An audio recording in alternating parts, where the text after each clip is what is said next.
আসসালামু আলাইকুম, কেমন আছেন সবাই? আশা করি ভালো আছেন। আমরা আল্লাহর রহমতে ভালো আছি। তো এই যে আমাদের বাড়ির পাশ দিয়ে আমরা এখন মুরগির ঘরে যাচ্ছি। মুরগির ঘরে এত বড় একটা সর্বনাশ হবে এটা কখনো চিন্তা করি নাই।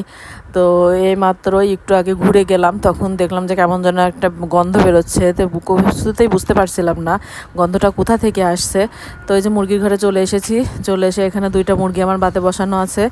আর এই যে এদিকে আমাদের সব জিনিসপত্র রাখা আছে, মাঠের কাজ করার মেশিনের পানি দেওয়া, আর এখানে কিছু পাটকাঠি আছে। আর এখানে যে ছোট ছোট যে পেঁয়াজগুলো আছে সেই পেঁয়াজগুলো আমরা এখানে সুন্দর করে মাচা করে রাখছি।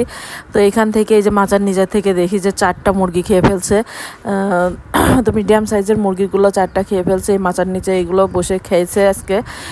তো গন্ধ বেরোচ্ছিল, সেজন্য এগুলো বের করলাম। বের করে পেঁয়াজগুলো এখন পরিষ্কার করতে হবে। তো কালকে কিভাবে এর ভিতর বেজি ঢুকলো বা কি ঢুকলো, কি ঢুকে এইভাবে খেলো, এর আগে কখনো এরকম হয় নাই। তো বুঝতে পারি নাই যে কীরকম হয়, দিনে বেলা খেলো না রাতে বেলা খেলো, এটা এখনও বুঝতে পারছি না যে কিভাবে খেয়েছে। তো যাই হোক, এই যে আমার হাঁসের ঘর, এখানে হাঁস থাকে 3টা হাঁস আছে, মাশাল্লাহ বেশ ভালো ডিম দেয়। আর তাহসিন তো এখানে এই যে বসে আছে। এইখানে তাহসিন পেঁয়াজগুলো কি করবে, পরিষ্কার করবে না কি করবে, এই জন্য চিন্তা করছে। তাই বললাম যে এখানে ময়লা আছে, তুমি এখানে হাত দিও না, পরিষ্কার করার দরকার নাই, আমি পরিষ্কার করে দেবো। তো যাই হোক, এই যে এখানে তাহসিন চেষ্টা করছে পরিষ্কার করার জন্য। আর এই যে এই পাশ দিয়ে আমার চাল কুমড়া গাছ আছে, একটা তো জলা চাল কুমড়া গাছ, চারদিক দিয়ে এদিক দিয়ে বেয়ে বেয়ে আসছে। তো এবার জাংলা দেওয়া হয় নাই গাছের। আর এই যে তাহসিন আবারও পরিষ্কার করার চেষ্টা করছে, যে পরিষ্কার করবে, এখানেই করবে। আমি নিষেধ করলাম যে এটা তুমি করো না ময়লা।